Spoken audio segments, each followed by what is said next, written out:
Good morning, ladies and gentlemen, and welcome back to our read-through of Mecha Ace, the Evil Run.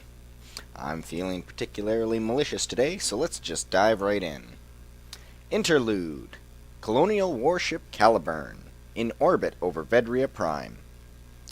You spend the next 16 hours unconscious as your body purges your system and recovers from the post-combat crash.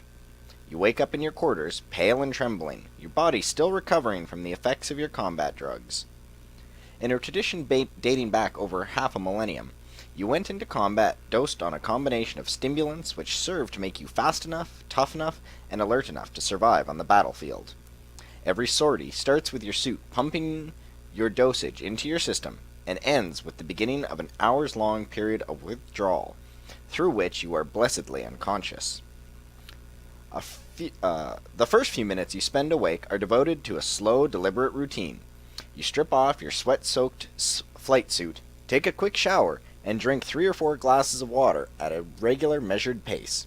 It takes about half an hour for the color to return to your face, and for you to realize just how hungry you are. Slipping into your duty fatigues, you head out of your quarters for the galley. It seems that during the past few hours, the story of your encounter with the Blue Mask has spread throughout the ship. The pilots and crew that you have encountered lower their voices in reverence as you walk by them. It is something to have a pilot on board who has faced the finest Imperial ace of his generation and lived. It is something entirely else to have on board a pilot who managed to fight the Blue Mask to a standstill. We were winning. 24 hours ago, you were simply another ace on a ship full of talented and distinguished pilots. Now, hushed voices are already referring to you as the best pilot in Codex Military. You certainly get to hear more than enough of the ship's opinion as you make the half-kilometer walk to the ship's galley. The only person you encounter in the corridor with no open opinions of your recent actions seems to be Captain Balin herself. With her are a pair of Marines and a slim, petite young woman in what appears to be the short jacket and pleated skirt of some kind of private school uniform. Her long black hair and soft, adolescent features stand out in the mass of hard-edged faces and military haircuts. Every few moments, the small group stops and Captain Balin speaks a few words. It soon becomes clear that she's giving the kid the same introductory tour you got when you were first assigned to the Caliburn, which could only mean, Lieutenant Commander? You snap to attention Lieutenant Commander? You snap to attention the instant you realize the captain's talking to you now. Yes, ma'am? This is Acting Ensign Inari Watanabe, a volunteer from Planetside. She'll be coordinating your unit from the Caliburn. Codex carriers generally carry a bridge controller, an officer who serves as the contact point between the bridge and the ship's combat armature's complement. Captain Balin had been filling in since the last bridge controller was wounded 4 months ago. Not only would a new dedicated bridge controller make the ship as a whole more effective, it would also mean that you'd be spared from Captain Balin's often abrasive tone while in the field. You nod politely to the new volunteer. Welcome aboard, Acting Ensign Watanabe. Thank you, she replies as she leans in, trying to read your last name printed on your uniform. Lieutenant Commander Capek. Sure, let's go with Capek. Lieutenant Commander Capek. Lieutenant Watanabe pauses, a bit uncertain. Is that how you pronounce it, right? That is how you pronounce it, right? You nod. The teenaged volunteer didn't mangle your last name entirely. That's right. Lieutenant Commander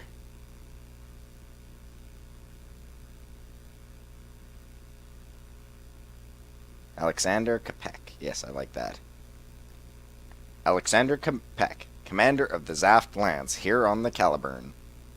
Watanabe reels back as if you'd punched her in the face. Her eyes narrow. Zaft Lance? She says so quietly you can barely hear. I see. You blink in surprise. The young volunteer's reaction to the name of your unit is certainly odd. You wonder what could have elicited such a strong response.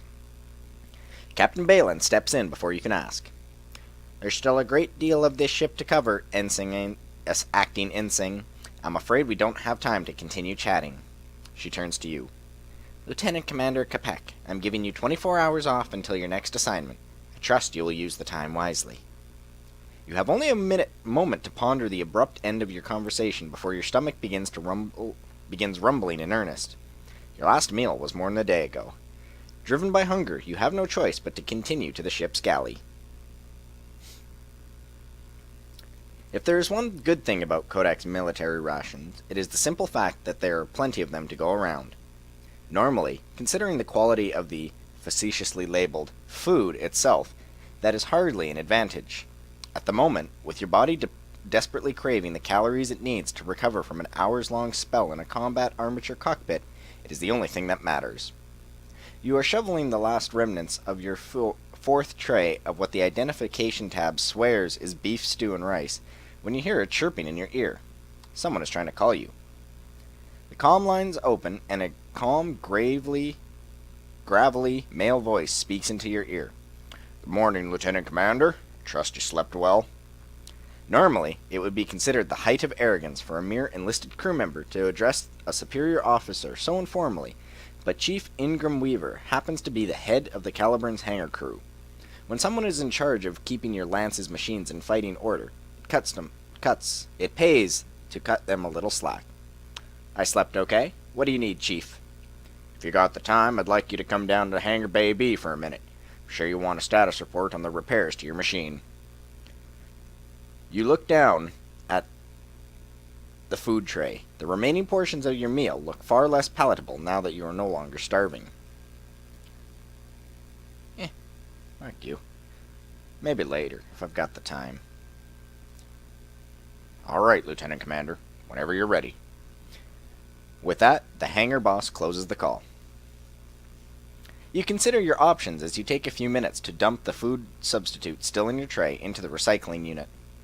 Aside from going down to the hangar bay to talk to Chief Weaver, you could always head down to the other hangar bay to take a closer look at the prototype machine and the mysterious crate your Lance recovered in the last battle.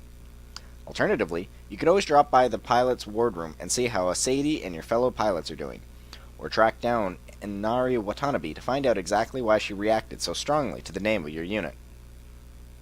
Of course, if you felt like indulging your curiosity, you could always go dig up some information on Commandant Hawkins. It wouldn't hurt to be prepared if the Imperial Ace actually ends up making good on his promise of a rematch. You should have time to do 3 things before you have to get some sleep.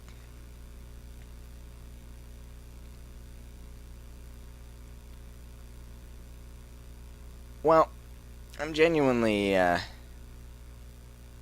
curious if we can actually winding up with Asadie, so let's wander over and take a look. You find Ensign Asadie sitting alone at the bar of the officer's wardroom, a pint of stout sitting half-finished in her hands.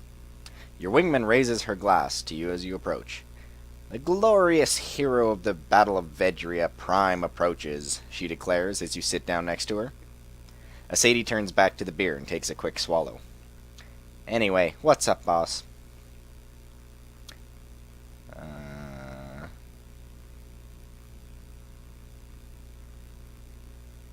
had a few questions for you.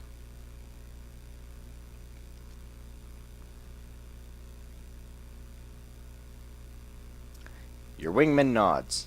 Alright, what do you want to know?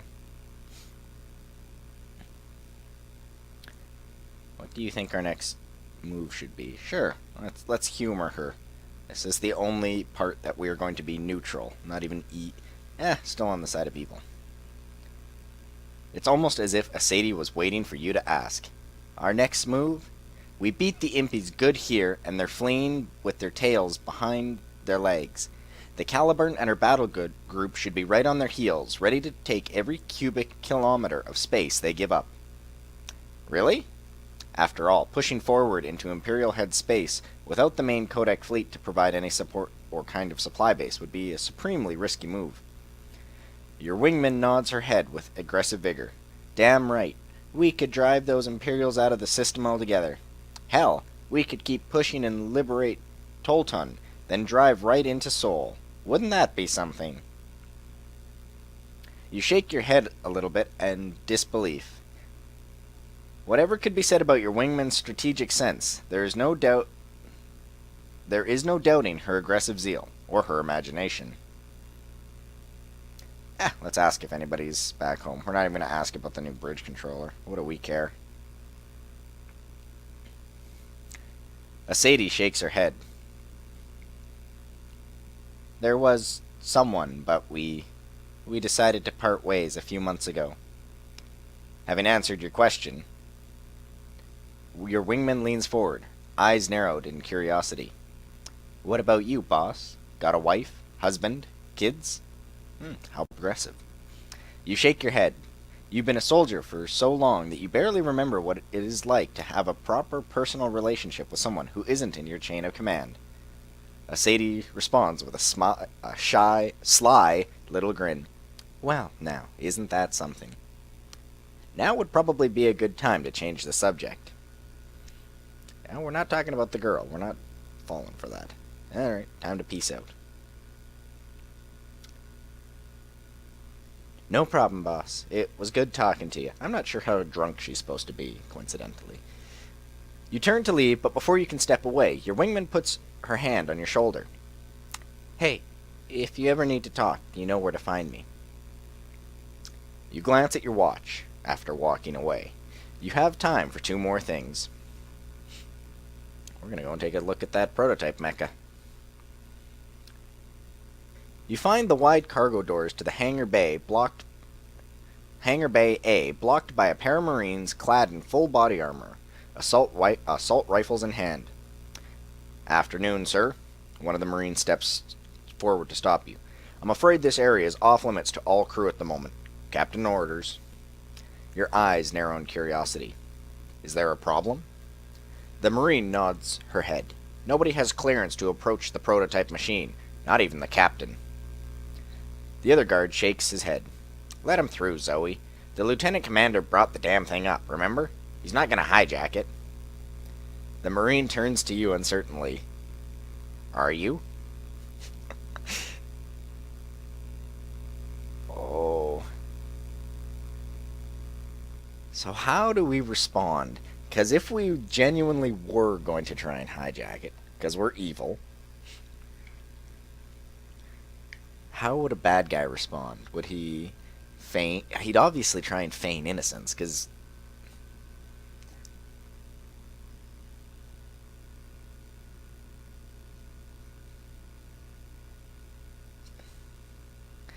let's go. Of course not. Why would we?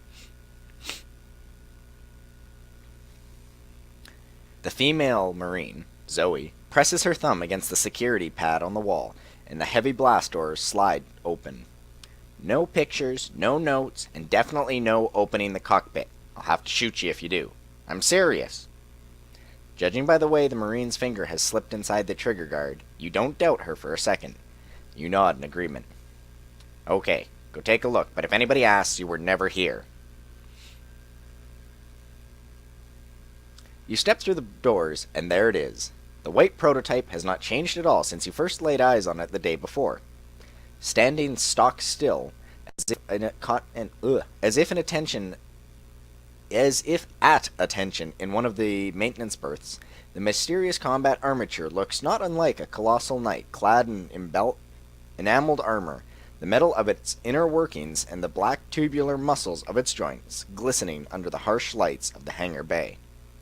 Sitting next to the low silhouette of the box or crate of some kind, armored in the same gleaming white... Oh, I missed 2 letters there.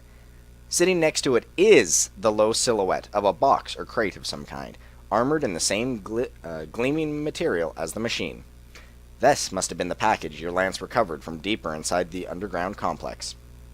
As you step closer, you realize that despite the rough trip through Vedria's atmosphere and yesterday's paddles, the gleaming finish of the machine itself seems entirely unmarred. Only the red and blue prototype decals and warning labels mark the surface of the machine's polished armor. How would you like to proceed?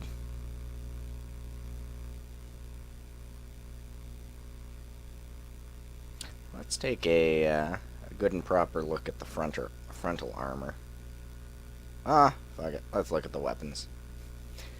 You take a closer look at the prototype machine's weapons, still gripped in the machine's hands after the transit from the surface. The first thing that gets your attention is the prototype machine's rifle, an alien-looking shape, covered in the same material as the machine itself. Though the heatsink ejection port and breech assembly clearly indicate that the weapon is some relative of the Manningham and Granger's particle rifle, you can see no visible bolt assembly. In fact, the sleek gleaming body of the weapon is almost entirely flush, a single sleek shape from stock to muzzle. From stock or muzzle. The only thing that disturbs its smooth lines are a rendered protrusion for the optics at the top of the body, and a 12-round magazine showing empty under the rifle's body, stark matte black against the shining white of the weapon's exterior shell. The machine's melee armament is more prosaic. At first, it seems like an ordinary plasma cutter, much like the one equipped in a close combat machine like the Uxbridge or the Reiter. However, when you take a closer look at the power linkages connecting the weapon to its generators further up the machine's body, you find several veneer thruster nozzles hidden under the armor of the hand and forearm assembly. A cursory inspection of the other arm reveals a similar arrangement. You imagine those extra thrusters could be used to guide the machine's hands and weapons more finely in combat. Perhaps they also provide additional force to strike in melee. In a pinch, you have no doubt that they could even be used to aid the pilot in pinpoint maneuvers. Whatever the case, you won't know for sure until you take a look at the cockpit's display, and for now, that is entirely off limits. Did we not just inspect the prototype weapons? Well, let's take a look at the crate. You step away from the machine for a moment to take a look at the crate sitting beside it. A cursory inspection reveals no markings or any kind of label that might tell you what it is. For all you know, the thing might be an alien artifact. A closer look reveals that the crate is indeed made from the same white material as the prototype's armor, but even after a careful search, you cannot find any keypad or security device which might be used to open the container. It appears the crate's contents will have to remain a mystery for now. Let's take a look at the frontal armor. You decide to take a closer look at the prototype machine's frontal armor. Moving through the hangar's elevated maintenance catwalks, you get close enough to the machine's armor to touch it. You spend a few minutes looking over the segmented plates that make up the armor protecting the cockpit. After all, in battle, those armor plates could mean the difference between life and death for the pilot within. Slowly, you extend your hand, gliding your fingers along the protective plates. The armor is porcelain smooth under your fingertips as they trail along the glossy, white finish of the frontal plates. After a moment's hesitation, you rap your knuckles against the plate. You are answered by a low, dull ringing noise, unlike the clang of metal or the dull clink of ceramic. It is unlike anything you have ever heard before. After a few minutes of scrutinizing the blank white expanses of the frontal plates, your eyes are drawn to a series of bright orange, cylindrical containers tucked behind the edge of the armor. A single glance at the warning label tells you that these containers are part of an experimental backup re-entry system, to be used should the standard issue ablative gel be damaged or malfunctioning. Another few minutes of looking tells you that despite the cutting-edge armor and experimental systems, the machine is not that different from the one you flew in your last battle. The cockpit, reactor module, and hull cameras are all where they should be. You can only hope that the rest of the machine is anywhere near as familiar. And let's take a look at its back, just to be thorough. After a minute or two climbing through the hangar's maintenance catwalks, you manage to get a closer look at the prototype machine's back. To your surprise, you find that the back of the machine might be relatively unarmored. While heavy, glossy plates of armor cover the areas directly behind the cockpit and reactor cores, the rest of the rear-facing area of the Mecha is taken up by a mass of thunderous nozzles and radiator vents. You hope that whoever ends up piloting this thing will know better than to let an enemy fire at their exposed rear. In addition to the radiators and veneers, you find 4 large pods with what appear to be their own thruster system attached. Each is covered by the same strange armor which covers the front and limbs of the prototype. After a closer look, you can see that each of the 4 pods shows markings indicating a matter-antimatter reactor is housed inside. Logically, these pods would have to have some sort of auxiliary thrust system, perhaps to provide short bursts of additional maneuverability or power in combat, something which could mean the difference between victory and death in battle. Alright, I'm done here. You head out through the back of the open cargo doors, and the two Marines greet you with salutes on the way out. The second you are past the threshold of the hangar bay, one of them rushes to the wall-mounted security pad and gets the door closed. A moment later, both guards are back at their posts, acting as if you'd never been there at all. You take a look at your watch. It's getting late. You have time for one last thing. Well, fuck you, Weaver.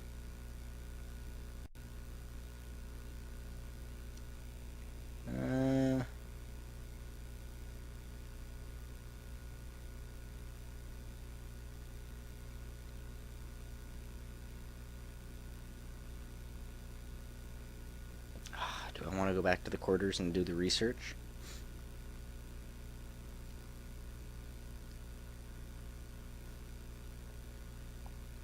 Yeah, let's go back.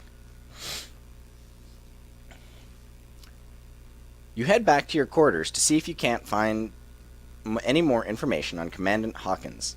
After all, there might be some good chance that you have to find a scrap of information that might stand you in good stead should you encounter the vaunted Imperial Ace again.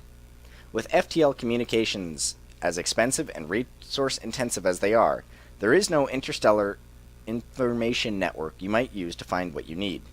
However, you do have access to the Caliburn's own databases, and because of the ship's current orbit, access to Vedria's planetary network as well. Your first hour or two of searching prove fruitless. All you find are a few cursory articles, some useless conjecture, and a handful of terrified eyewitness accounts from the few Kodak pilots who, like yourself, had managed to survive an encounter with the Blue Mask. However, some persistent digging gets you something promising. A psychological profile put together by Kodak Military Intelligence. It may prove no more useful than your previous finds, but for the fact that you are on a military server, and that it's locked to anyone without the proper security clearance, seems interesting enough to check out. You enter your command codes, and thankfully, it appears your security clearance is high enough to get you in. You see dossiers in front of you. Which one would you like to look at first? I'm going to quickly skim through these because I have already read them in the, biographical, mental. I've already read through them in the heroic run, and I know for a fact they are the exact same. So I will just pretend that I have just reread it. And away we go. You take a deep breath as you close the file. Hopefully, the information you've gathered will give you the edge you need should you have another run-in with the Blue Mask. You take a quick look at your watch. You have about 10 hours before Captain Balin expects you to report in for duty again. That gives you just enough time to make sure that you get some sleep before you clock in for your next assignment. You make a quick trip to the galley. You have to stifle a few yawns as you spoon unappetizing, reconstituted food into your mouth, trying hard not to remember the fact that the greasy, rubbery mush going down your throat was made by the lowest bidder. Thankfully, your hunger does not take long to sate. It only takes a few minutes to eat enough of the high-calorie rations to feel full. With your immediate food needs met, you head back to your quarters as you feel your body growing heavy with fatigue. After a few minutes to brush your teeth and change, you put yourself to bed, falling asleep as soon as your head hits the pillow. And with that, we are going to call it a part. We did not talk to Captain Balin, Chief Weaver, as we did in the last run through this, and we did not talk to Watanabe. And we also didn't get yelled at by Sadie, so I think that went overall pretty well. Oh, and we also got a nice close look at the machine, which hopefully, if and when we get a hold of it, let's,